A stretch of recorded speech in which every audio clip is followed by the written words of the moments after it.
it doesn't matter to me, whatever you want to do. I'm going to hand it over to Michael and you Well, guys can. I think we start it. won't be too long. With everybody realizing that, though I hate to hear it, a storm's moving in. I guess maybe earlier the better. Good morning, everyone. We all know that one of the things that's been an important topic in Delray is mobility. Probably more important for us than almost any of the other little towns up and down the coastline, because long before it was fashionable, we said, oh, we're going to have a compact downtown area. And the unusual thing about this is there really is, there's no gates, there's no hills, there's no valleys or mountains or anything. We just made a decision. And then, of course, after we made this decision far ahead of what everybody else is doing in all the other little neighborhoods, now we've reached a point where everybody is saying, I can't find a parking space and I can't get around. So we have to come up with some creative ideas in order to get what we want, which is walkability and a feeling like we're in a little downtown. And on the other hand, realizing that creates the condition of traffic and parking. So that leads us to Dan and Chris. Dan is a relatively new resident of Delray, having come here about 20 years ago now, Dan? Yeah, it was almost 20 years ago. Right. And Chris Practice is actually second generation and has been here, as he's told me, for 35 years, which is the day he came out in his birthday suit. So the two of them have had their own vision of how they can contribute to solving mobility. And it's really, we've seen it all. We've seen the electric vehicles parked in Lake Ida driveways that give accessibility to our downtown. The reason why we wanted to bring this to you is they are at the tip of the spear of what may be a huge revolution across America. And, it's like delivery dudes and the whole idea of delivery of food to your residents really was an Delray idea. We're probably on another one that has application across the United States. So with that, let me hand it over to Chris and Dan. They'll tell you about the concept and their idea and how this is more than just a Delray thing. So please, thanks, Mike. let them know. Stephanie, if you could screen share my screen, not Dan's. I have the presentation up on my computer. Oh, that's why you were up there. All right, I got you. We enabled it for anyone to share. Okay. Okay. Let me Just go back out of that. Yeah. We'll try to go through this as quickly as possible. Yeah. Maybe because wherever you're sitting, it certainly looks like it's It's starting.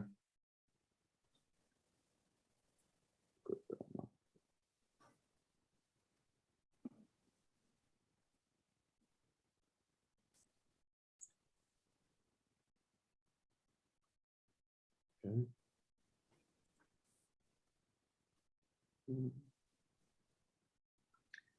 So that Yeah. yes. So now just. No, it's not. Yeah.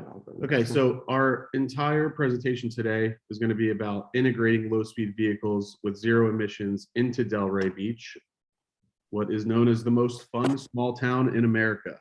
Yeah, so we'd like to start with just making some definitions so everyone's kind of on the same page. So there's slight differences between like a standard golf cart that you'd see at Delray Beach Municipal Golf Course rather, and like a low-speed vehicle. So the actual definition of a low-speed vehicle by the National Highway Traffic Safety Administration is any four-wheeled motor vehicle whose attainable speed is 1 mile an hour more than 20 miles an hour, but not more than 25 miles an hour. So the range would be between the 20 and 25 miles an hour, not to exceed that speed. and that's on a paved level surface, and the gross vehicle rating of less than 3,000 pounds. Now that's with the low-speed vehicle and all the occupants and any, luggage or things that they would have. So the vast difference here is standard golf carts are not actually defined as low-speed vehicles. Low-speed vehicles, like you've seen around town already by some of our residents, are slightly higher, so they gain visibility. They have car-like suspension, so they're safer when they're turning, meant for paved roads. They have, safety things required by the DOT, such as, windshields that are DOT rated. They're not the windshields that are on the golf carts that you get at a golf course. There's side view mirrors, there's safety belts, and there's obviously headlights, blinkers, signals, things like that. So we just wanted to establish the difference between, a golf cart and the low-speed vehicle. They look the same, but technically they are not the same. There are differences that make a low-speed vehicle safer and better designed for the roadway than a typical golf cart like you'd find at a golf course. Now, and we kind of use that term golf cart just because that's what everyone's used to and that's what they look like. But there is a difference between the two. On the next slide, I'm going to talk about the rising popularity and the expanding marketplace. Critical limitations that previously prevented low-speed vehicles from gaining market share are now a fleeting concern with the improvements in battery technology and the decrease in battery costs. In Delray alone, downtown Delray, there's over 75 miles of low-speed vehicle accessible streets. That number more than doubles if you add the neighboring towns via A1A access. A study conducted by the University of Texas in 2012 proved that the use of low-speed vehicles in popular downtown areas actually decreased travel time over traditional vehicles. The market acceptance in the recent years has been overwhelming. The number of states that allow low-speed vehicles on their private roads went from 15 to now 47. So there's only 3 states in the union that don't allow low-speed vehicles on roads with 35 mile per hour or less posted speed limits. North America has obviously been dominating the low-speed vehicle market since 2018. The golf cart estimated sales in the US today are $1.3 billion annually and expected to grow to $1.8 billion plus by 2028. There's a really cool city. I don't know if you guys have heard of it. It's called Peachtree City in Georgia. It's a really great example of how low-speed vehicles were implemented pretty seamlessly throughout the town. They have 90 miles of low-speed vehicle only pass throughout the city. So according to a survey they conducted in Peachtree City back in 2006, so this is a little bit of an old survey, but the survey revealed that 80% of their citizens stated that the low-speed vehicle path system was one of the things they loved most about the city, and 61.6% of the residents rated the path as the major contributing factor to why they moved to Peachtree City, Georgia. And then Dan's going to talk about emissions real quick. Yeah, so obviously there's the ongoing debate, and it's not just for low-speed vehicles. It's about, gas or, fuel operated vehicles versus electric vehicles. And the big, thing that everyone touches on is the, ability to decrease emissions, obviously putting less greenhouse gas into the atmosphere, making it, a better long-term solution. So if you look at this stat, more than 3/4, so 76% of all American vehicle trips are under 10 miles. So that speaks a lot. If you look at our downtown area and where you can access within 10 miles on 35 mile an hour or less streets, it opens it up a lot to the ability to increase the usage of low-speed vehicles, which not only helps the overall greenhouse gas effect across the country, but it certainly, we think, can make a dent in reducing the emissions in and around our downtown and surrounding areas of all the districts that have those 35 mile an hour or less streets. Like we said earlier, there's over 75 miles of that right here within downtown. And within those 75 miles, 76% of people are taking trips 10 miles or less. So the convenience of it, the reduced congestion, which we're going to touch on here in a minute, And the sizing difference between low-speed vehicles and typical cars all are things that make sense for our little small town and how we're set up to increase people getting around town easier and more conveniently. So obviously another thing on everyone's mind when we talk about this is the safety of these carts and low-speed vehicles. Right here's a graph. Now this is in kilometers per hour. So It's about yeah, 1 mile an so hour. do your quick math here, but for every 1 mile an hour reduction in vehicle speed results in a 6% decrease in traffic fatalities. So of course, I think we can all agree slowing down traffic is something we've all been concerned with in downtown, and people zipping through and flying down Federal Highway or 5th and 6th especially. So these low-speed vehicles actually do a great job of slowing overall traffic down because they really can only go 25 miles an hour. So if you have, the more of these vehicles you have on the street, naturally it is going to slow traffic Regulating flow the down. traffic. And of course, overall lower speeds have a correlation to less injuries in densely populated areas, specifically with pedestrians and cyclists, which we have a lot of. So this graph real quick will just show you the likelihood of pedestrian and cyclist fatalities at different speeds. So the low speed vehicles fall right in between that, 20 to 25 mile an hour range, which would be in that 10 to 13% likelihood of a fatality if anyone was hit. And let's be honest, like these carts stop on a dime, and I don't think I've ever heard of anyone getting killed by being hit by a cart or a low speed vehicle. I think overall, and we see it every day, right? We're driving around, we're walking around. These things, everyone has them. It's becoming more and more popular. You see kids on them with their families, even infants in car seats. So I think it is the future for our downtown and a lot of other downtowns. It's just so much easier to get around, so much smaller, and just it's more fun, honestly. So it creates a much better sense of community, which we'll touch on in a little bit also. So talking a little bit about the infrastructure and, what changes could the increased usage of low-speed vehicles bring to, a town like Delray? And obviously reducing congestion is a big thing. Obviously, the city initiative, Christian had spoken to the initiative of slowing down traffic. I think both of those things are huge. Obviously, if you can reduce congestion, overall experience within the city is better. And if you can slow down traffic, it's safer for everyone. So a typical low-speed vehicle takes up about 1/3 the size of a parking space needed for a traditional car. So you can fit more into smaller spaces. So you can get about 2 or 3 times more parking spaces on the same amount of land if you dedicated those spaces to low-speed vehicles.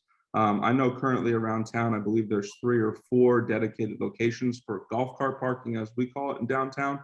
So there is some ability to expand upon that. And I think that the footprint that we would need for certain parking lots dedicated to low-speed vehicles obviously is much smaller than the footprint for traditional vehicles. There's also maybe some opportunity, and some studies have been done in these other golf cart towns where they've created low-speed vehicle and cycle pedestrian shared pathways. And they can kind of go through the more narrower streets, and it actually brings increased local economy and spending. As the speeds of the vehicles slow down, the increased spending for local retailers actually has been proven to go up. So obviously saving time by shortening your trips to 76% of people taking those trips 10 miles or less, increasing spending around town, keeping people within our town, and obviously reducing the size of everything necessary because the low-speed vehicles are smaller. So when I was thinking about this, I put a lot of thought into about these low-speed vehicle paths because there are cities throughout the country that have done this. Just my quick thought was take Bankers Row. So you take First Street or First, right? And it's already a narrow street. I'm sure the city's had a ton of complaints from businesses and residents about traffic and noise, pollution, etc. Just as an example, take that. We turned that into a low-speed vehicle, bicycle, and pedestrian street. You've now have no noise pollution, no emissions on those streets, less complaints for residents. I think some of these side streets that connect through downtown would be perfect for this type of pathway. Tourism. So this is huge. Delray has become an absolutely exploding tourism location. I've been in real estate since I was 18 years old. My office is on Atlantic Avenue in downtown. So we've all watched this grow considerably. And slower moving, Dan touched on this, but the slower moving vehicles have been proven to increase the sales. I mean, if you just think about it naturally, you're going slower, you're in a more open vehicle, you get to see more of the city, you want to explore more. It gives more widespread availability to promote tourism that stays longer. They'll enjoy all 6 areas of our downtown, the arts and history, rather than using traditional transportation like renting a car, which is going to easily take them out of Delray. If they're here renting a low-speed vehicle, the chances of them leaving Delray are very small. And then 14 of the top 20 golf cart cities in the USA are beach towns.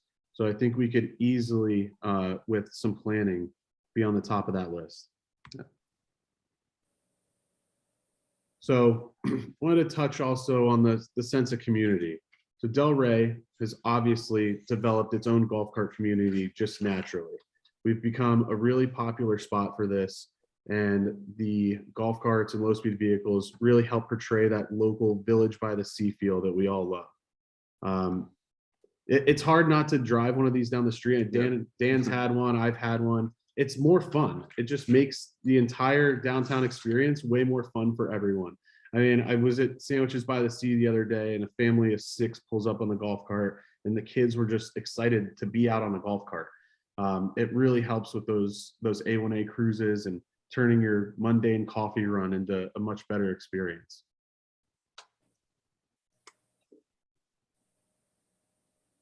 All right, so Yeah, just to a wrap little, up. just a little bit of vision, kind of our thoughts and what the city could help us, with going forward, and things that we think the city can do a little bit better. We can use these vehicles to decreasing congestion, emissions, noise pollution, parking. Parking is a huge thing.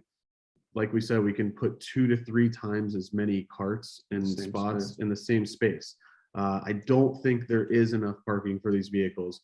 The popularity of them has exploded, and there's really not many spaces. I think on Atlantic Avenue, there's space for 3 of them actually in the downtown corridor on Atlantic. And then we have some really antiquated city codes that just don't fit what's going on in the With the city. market. We could increase revenues, tax base, and employment by changing some of these codes, and creating some dedicated low-speed vehicle, cycling, pedestrian streets to slow traffic and unimpede traffic. I'm Safely share those paths. going to touch on the city code real quick. So there are a ton of residents, as we know, that own, operate, service these carts, that they need service. They want to be able to rent them. They want to be able to buy them. They want easy accessibility to have them serviced. Yeah, they clearly want to use them. The way the code is written now is you can rent, sell, or lease and service carts, but you cannot hold inventory. So it is forcing other companies that rent, sell, and Yeah, service makes our these residents carts. go out of town. Yeah, we're forcing them out of town. We have no ability to actually hold any inventory in the city limits. So I know we're working with Mike, and we're going to start talking about that. And Yeah, hopefully we can bring more of the industry to town. yeah, there's just some really old antiquated codes, like I said, in there that need some updating to really push this forward. Dan and Chris, thanks. Yeah, I no think we problem, have no some problem. of the city officials, some of the staff on Zoom at this meeting. I don't know if there's any questions, but Dan and Chris would certainly like them. Sure. As I said, we're reaching the end of the petrol-powered vehicle. In 2028, Europe is going to stop making any petrol-powered vehicles, and I'm certain that in the United States, it'll soon be coming to us. We got to get ready on our charging stations, and we have to realize that this is probably going to change the face of mobility for the next 100 years. Yeah, Mike, let me touch on the batteries real quick because we didn't touch on that. So the technology of these batteries is absolutely, it's moving at a really fast pace. So we used to have acid batteries. All these carts would take acid batteries that need maintenance and they'd spill and Very they'd heavy. leak. That's no longer the case. They moved to gel batteries, which require no maintenance. And now all of our carts will have lithium ion batteries. So it's So the same like technology that appears in Tesla and all EVs on the road. They're safer, they're longer lasting, they require less maintenance. They have typically longer range. And over the years, as these technologies have, evolved, the cost to enter the technologies has come down, as typically you'd see. So as the battery technology keeps getting better and better, I think that we'll see that the cost of the increasing battery technology to go down and down as it gets further developed, and that will increase the range, the mobility, the longevity, the ease of maintenance, for low speed vehicles going forward. yeah, so with the lithium ion batteries, the range is 50 to 60 miles. So you don't need charging stations downtown for golf carts. And they just plug into a normal 110 wall charger. But 50 to 60 miles gets you a long way just moving around and about downtown. So maybe staff has some questions, or just generally from the folks who are on board. Well, I just want to say something. That's such a great presentation, and it definitely captures the spirit of our town. You're obviously local, so you know what this town is like. So I loved hearing all of that, but I don't want to put Kent Edwards on the spot, but I'm going to just a little bit because he's our sustainability officer for the city. And I just want to make sure that you guys get a name with a face. So I'm hoping you guys can work together on working on a little bit on some of the regulations that we have. Kent, did you have anything you wanted to say? I did. Thanks, Stephanie, and thanks everyone. Sorry, I was a little bit late. I actually showed up at the chamber, so. But I hope You and Mike Caruso, so you're in good company. He does that all the time. But as a side note, I will be attending regularly. I've been here for 2 years, and I'm getting my feet on the ground and getting into issues like this. I was so happy when I saw the announcement for this issue, because it is one of the ways that successful communities are going to go in the future. It is not an easy issue, though. It touches on a lot of changes in the community, and everything from codes to charging infrastructure to even changing the kind of usage for a road. There, as you know, there's going to be opinions on all sides.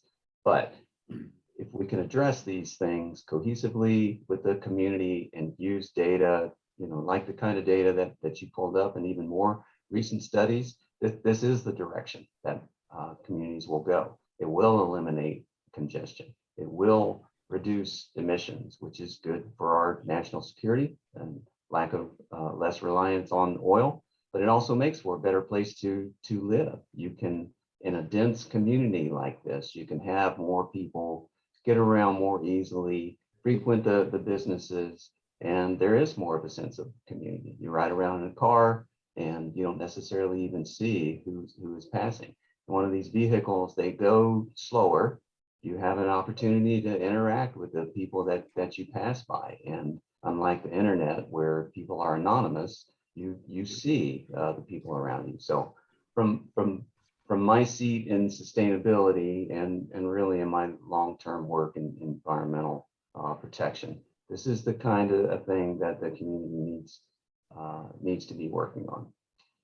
So with all of that positive, sorry. We have all of our notes too, and this in a PDF. We have everything we can send to Stephanie, and she can distribute this. So if anyone wants to review it too, we'll email that over. And there are definitely, to touch to your point, there definitely have been studies that show the increased sense of community when not being in a car. It took place in one of the non-beach towns that ranks on the top 20 of the golf cart towns or low-speed vehicle towns in the US. And they interviewed people, both residents and people from out of town, and they had expressed their increased encounter rate, meaning people waving to them if they stopped and they were looking confused, people offering to help them, people suggesting to them like places to go and things to do. So it did just naturally increase a sense of community. I don't know if it's removing the windows and the doors, slowing everybody down, what it is that makes people, kind of, smile more at people moving around and these things, are offering to be more friendly with them. But to your point, it has shown to increase the sense of community in these places that have adopted it early. I must make one remark on that. After appearing at so many meetings to discuss traffic, I've always seen that people discuss traffic as if it's just this monolith. Traffic is you and me. We're sitting in our cars. We're all sitting in our cars. The inhumanity that we have once we get in our air-conditioned vehicles to each other is what equals road rage. And when people, and it's a matter of seconds, if you're waiting at your development to get out of your front gate and time yourself, 30 seconds seems like half a day. Any opportunity, the bicycles were, everyone was so reluctant, and there are still people who say, what's this green thing, this bright green thing going down the middle of my road? It still has taken what we believe is our greatest difficulty and made it more human. Anything that goes to that, I think is a good idea. As I tell people all the time, if you don't want traffic, you can go to Erie, Pennsylvania. I'm sure it's a nice place. You won't have to worry about traffic. But if you're successful and people love you, you're going to have it. Okay, so I don't mean to interrupt you, but we have a ton of questions. Yes, go ahead. David, I got a question. Okay. So could you talk a little about the safety features of these low speed vehicles, like seat belts, crash worthiness, all the things that we've now taken for granted in our cars. So I see people in my community with the golf carts, and the kids are standing up and jumping around, and I'm just waiting for somebody to fall out and get hurt. And putting these on city streets with irresponsible people just worries me a bit. Yeah, so obviously certain rules within communities. So using a golf cart in a community, certain communities within their, I guess it would be within their HOA rules, have different things that they allow. So generally, sometimes they allow golf carts that are not 17-digit VIN Department of Transportation legal vehicles. So there is that differentiating factor between a standard golf cart and a low-speed vehicle. So the low-speed vehicles that typically look like a golf cart, they have a suspension that's more akin to a car. So like a double wishbone suspension with a strut and shock going through it. It enables them to corner more safely. So they're independent in all four sides, whereas like a typical golf cart that you'd see coming, excuse me, coming off of a golf course would have like a rear axle that is straight. It prevents it from kind of cornering and handling nicely, kind of going up from there. So building from the ground up.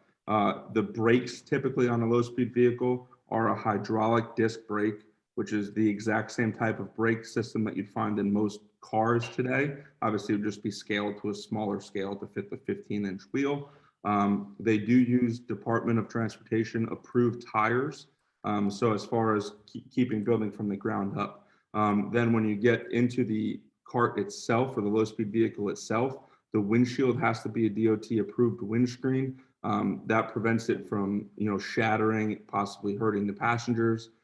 They do have safety restraint systems, same type of seatbelt systems that you'd find in a car.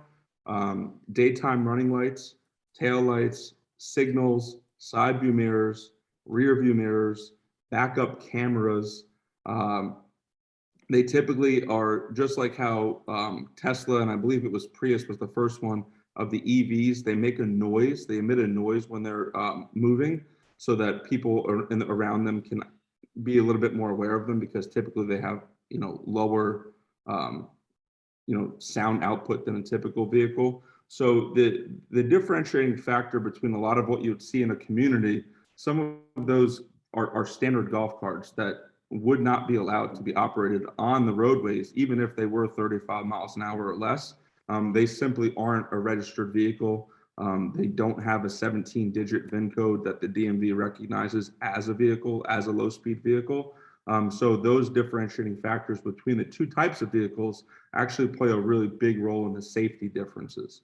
The newer low-speed vehicles are being designed similar to how you would see in a car, where if it were to tip over and roll over, the thing that is affixing the sunshade, as most people would think about it as, to the cart is actually integrated into the frame to make it more of a safe roll bar if there were to be an incident. But there are big differences like that. And, just like anything else that you'll see, driving around downtown, you'll see people out enjoying themselves in a Jeep, for instance, on, a weekend. And, it really comes down to a certain point to the responsibility of the owner and the operator. Because it's a low speed vehicle, obviously like we've talked about, the speeds are lower. So that in itself is a little bit safer. But, at the end of the day, to your point, the concern about people jumping around or kids jumping off of it on public roads, I would share that same concern, even with like a Sunday cruiser type typical car, maybe something from the 60s or 70s that actually probably has less safety features than a traditional low speed vehicle you'd find new to today's market. Okay, tons of great questions that we have. So I just want to get to them quickly. So Karen Ondrick, she has her hand raised. Did you have a question for them? Yes. Hi, good morning. Sorry, I don't have video this morning, but Dan and Chris, thanks. That was a really informative presentation. Two questions. One is for communities. I'm a Delray resident and a chamber member. For communities that do not have garages and don't have external outlets, is FPNL part of this conversation? Or where does that access for charging batteries come in to residents like myself? And then a second topic is there's no VIN numbers, so insurance on a LSV. So Thanks. I'll start with the VIN. I'll let Dan talk about the VIN, and then I'll talk about the charging. Yeah, so these low speed vehicles that we're discussing today, they do have 17-digit VINs. So they are registered via the DMV as a low speed vehicle. They are recommended to be carrying insurance. Obviously, the insurances would mimic the policies you'd see in a typical automotive policy with regards to, bodily injury claims, uninsured or underinsured motorists, things like that. They would share all those same typical insurance caveats you'd see with a traditional vehicle, and they do have 17-digit VINs. My point earlier was that the traditional golf cart that you'd see maybe within like a golf course country club community, not all of those have VINs. So those would not be in the part of the conversation we're having today, where they would be allowed to be operating on the 75 miles of under 35 mile an hour streets we have in downtown. Yeah, and they do have a title. So you get a title just like you would with your car with these vehicles, and a registration just like you would. So it's easily insured. Now charging. It's as simple as if you can run an extension cord to it, that's all you need.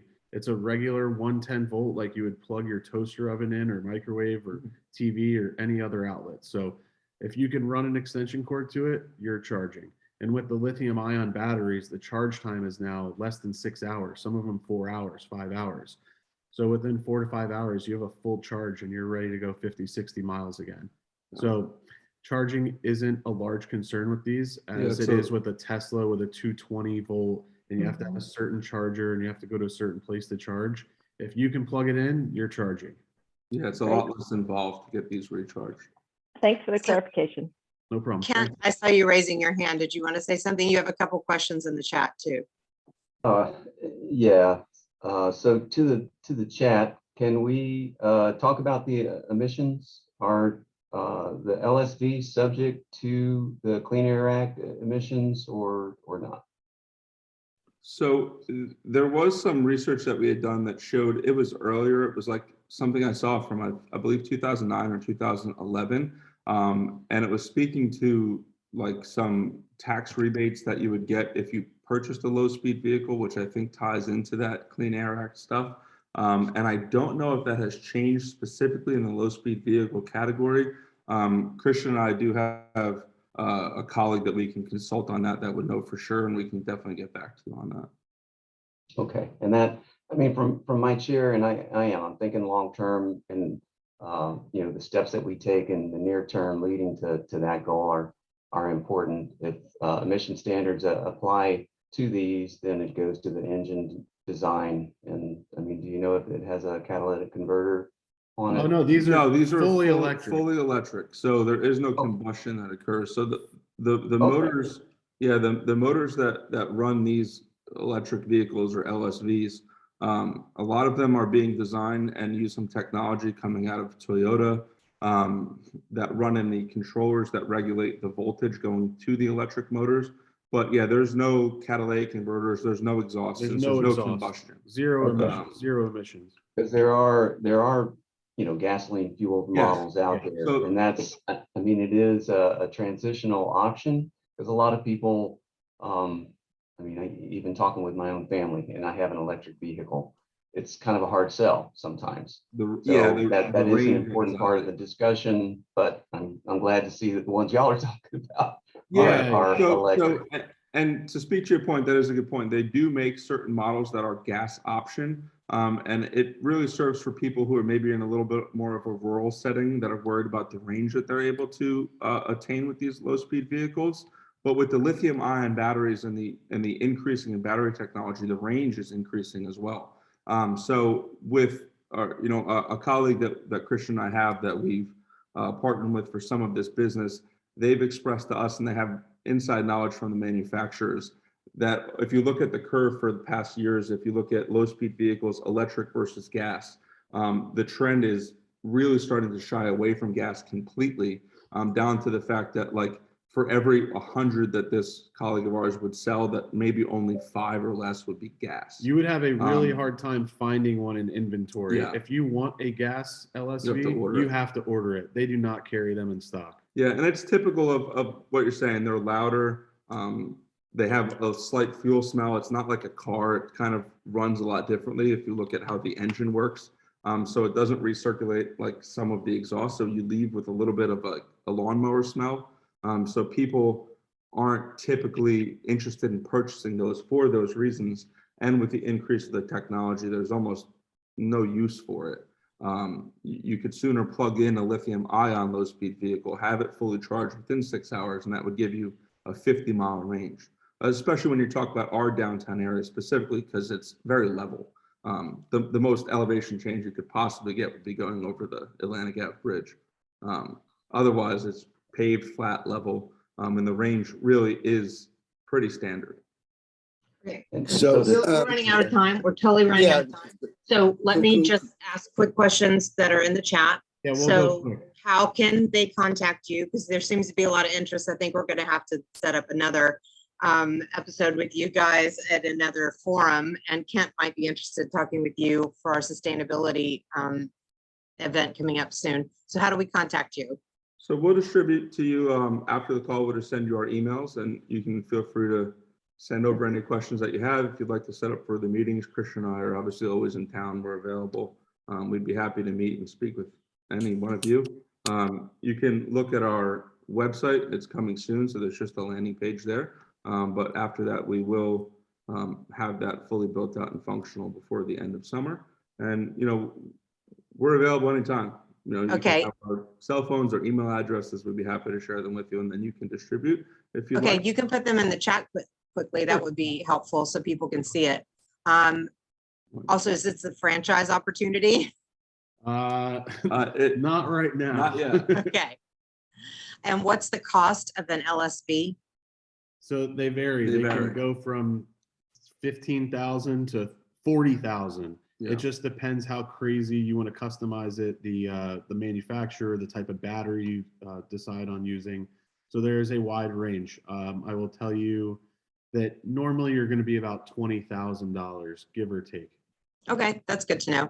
I think we answered Kent's questions. Cindy Freeburn mentioned that they've been running Exhilaride for a long time, for over 8 years, and there have been no major incidents involving insurance claims or minor incidents, and no serious injuries or anything. So that's very positive.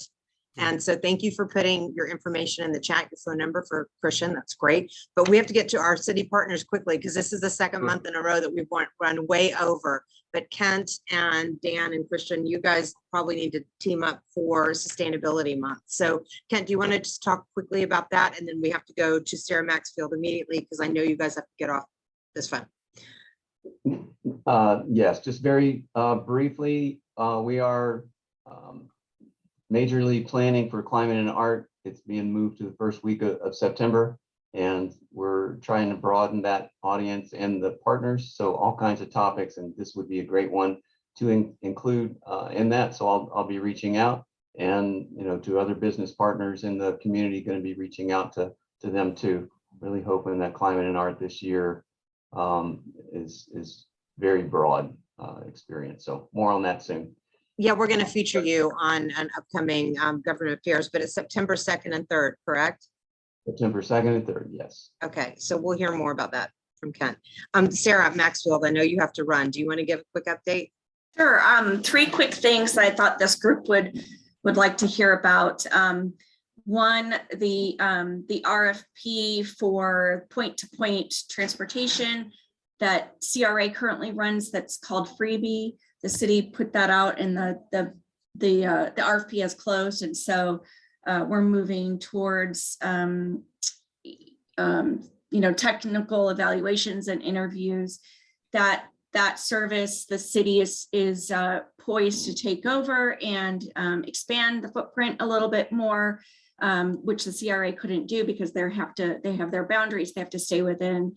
So that, as well as we put in a request for a fixed point service from Tri-Rail into the downtown to better connect those transportation opportunities to the center of the city. So we're looking forward to that process. We have 2 workshops coming up that are probably of interest of this group, and one is on Tuesday, and it is with the CBRE group that is working with us on finding a potential private partner to upgrade and redevelop the golf course. So they will be having a workshop on the 7th to speak with Commission about kind of what their top priorities are for the golf course, to be able to incorporate that language into the RFP to get the appropriate private partner to bid on that project. And then on June 14th, we have another workshop that's to present our findings and recommendations for the year-long effort that Chamber's been involved heavily with, and that's the Tourism Master Planning Project.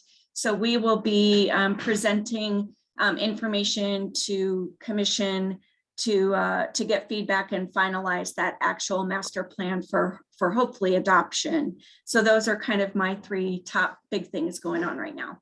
Yeah, I love that you touched on Freebie. I meant to touch on that. Like the micro transit stuff is so cool. I'm so glad that Freebie is here. I know Downtowner used to be, and now it's Freebie.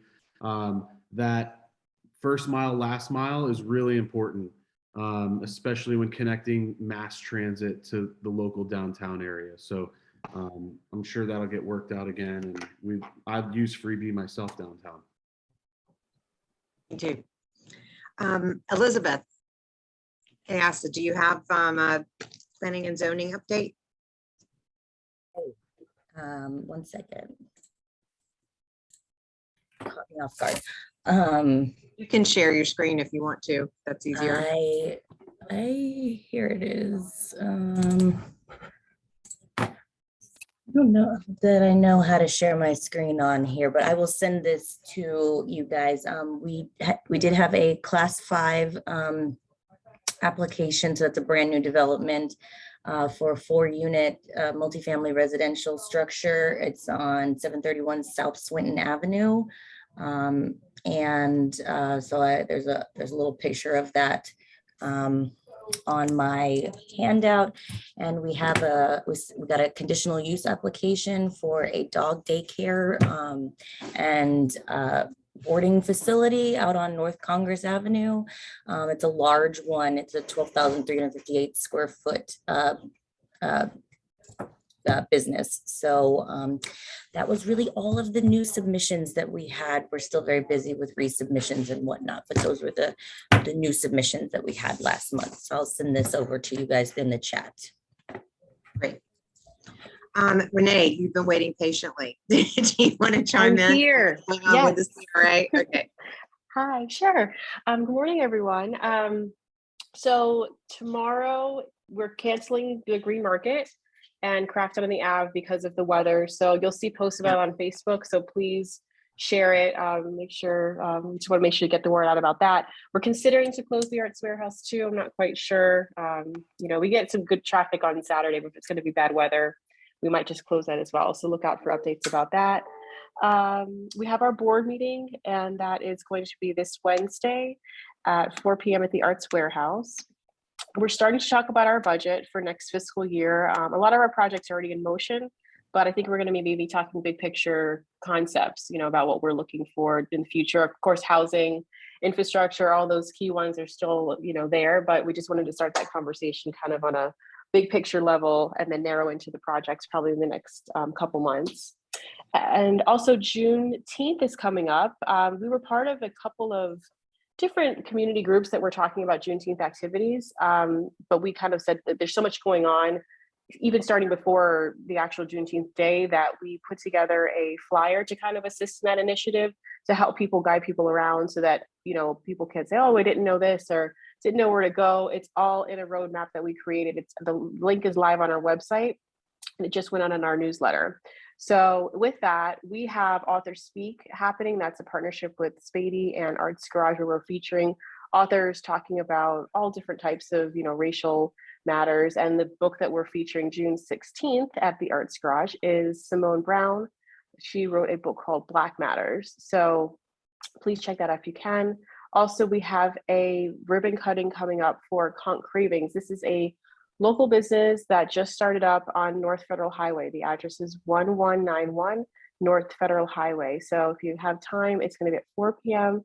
on June 17th. Please come out and support this local, individual who I think she's from Northwest Southwest, and just started a business up out on Federal Highway. And we are doing Crafted on June 18th, whether considering, but that's our Juneteenth edition of Crafted on the Ave. So if you're available, it's Libby Wesley Plaza from 2 p.m. to 6 p.m. And I think that's it for me. That's excellent. Thanks for reminding everybody that some of the things are going to be canceled this weekend. We got a note from Nan Krasinski at Parks and Rec yesterday, and they'll be canceling the Friday night concert for tonight. I think tonight's June 3rd. Yes, they're canceling it tonight, just so everybody knows. Sorry, I kind of took over your job for you, David Beal. I was busy ushering people along. We have a couple of other guests that want to just pop in quickly. But before I do that, I want to let you know that we'll post this. There's a lot of interest in this subject today. It was a brilliant subject. Thank you so much, guys, for tuning in. And thank you, Michael, for suggesting it. And we'll do some more of this in the future, but we'll post it on Facebook today. If you came in late and you missed their presentation, we'll definitely resubmit this on Facebook so you can watch it, the whole thing. So Steve Weissman, do you want to talk about anything for the property appraiser's office? Yes, I do. Good morning, everyone. 1 week ago today, Dorothy Jacks was at the League of Cities, and she presented the estimates to the taxing authorities to all the cities, and taxable value went up 13%. That's pretty remarkable considering that there's a cap of 3% on homesteaded and 10% on non-homesteaded properties. There are explanations for that. The other thing is we wondered, we were really close in market value to overtaking Broward. Did we do it? You'll have to come to the real estate forum next Thursday if you want to find out. Thank you. And Jackie Ramirez, anything about SBDC recently? Thank you, Stephanie. We would just like to ask all business owners to use this time with this storm coming through to think about preparing for the rest of the season. If you need any help with that, planning that preparation, ideas on how to store your data, or how to work with your employees as you go through these storms, planning as well as through the storm, emergency methodologies, as well as afterwards, getting your business open again, just touch base with us for the sbdc.fau.edu, and we'll direct you to the appropriate resources. Okay, Thank you. thank you. Oh, and also I saw a message coming through. There's a watch party for Coco at the Delray Marketplace. Is it the Delray Marketplace out west? I think that's what you mean. There's probably one at the Delray Beach Market as well. There's probably plenty of places to watch her this weekend. That's pretty awesome. So I need to hand this back over to our host. Sorry. Let's over David. Stephanie, you forgot one person for a report. That's you. Oh, yes. And I'm could you remind asking Sarah everybody, to pull up the screen quickly. Thank you. Just and to talk remind about everybody that events. we're in business in July for our forum. It's still going on in July. Yes, we are. We definitely are. I think that we have Michelle Jacobs from the Economic Development Council for Palm Beach County, so she'd be interesting to hear from. Let's just talk about the chamber events really quickly. Nonprofit Council's coming up next Tuesday, June 7th. And I don't know if you've ever met Annette Gray, but she's an amazing speaker. She used to be on the CRA board. So she's going to talk a little bit about board development. So I'm going to that one for sure. Our Chairman's Club Happy Hour is the following day on June 8th at Meso Beach House. We're going to hear from Steve Weissman, who you just heard from a minute ago at the Real Estate Roundtable. That'll be at the Chamber, and that's on Thursday, June 9th, 9:30. Our Chamber U class is going to take place on Friday, June 10th. And we're going to be hearing about facing down your fear of public speaking. And that's from Carrie Knudsen. She spoke at the Focus on Women event recently. It was fantastic. Contacts and Cocktails is going to be at Ellie's Diner on June 16th. So if we want to give a big send off and goodbye to Ellie's Diner, that's where our Contacts and Cocktails is going to be on June 16th from 5 to 7. So you definitely want to join us for that. We're introducing a men's group because they felt underserved because Focus on Women is so strong. So the men's group is going to kick off their first meeting on Tuesday, June 24th, and it's going to be at the Warren. So it'll be whiskey pairings with food. They're always going to have an education aspect to these meetups. So that's going to be an excellent event on June 21st out at the Warren. YPAD, super strong group. They're going to be, I can't see where they're going to be. I think at Juniper Health. If you haven't been there, it's amazing healthcare options for people. And it was instituted by a Delray Beach Medical Center emergency room doctor. That'll be Wednesday, June 29th from 6 to 8 at Juniper Health. And as always, you can hear what's going on in Delray Beach on Delray Morning Live every Wednesday morning at 8:30. Okay, we're done. Are we in at 9? Just under. All right, everyone. Anything else from our hosts, Michael and David? No, look forward to seeing you all in July, excuse me. Find an umbrella. We'll all have fun. Okay, great. All right, everyone. Thank you so much today. Thank you to our guests. Thank It you, was super Stephanie. interesting. Thank you. All Thank right. you everyone for your Right. time. Be safe. Be safe over the weekend. Thanks, everyone. Yeah. Dan, you're doing my PowerPoints in the future. Bye. Bye.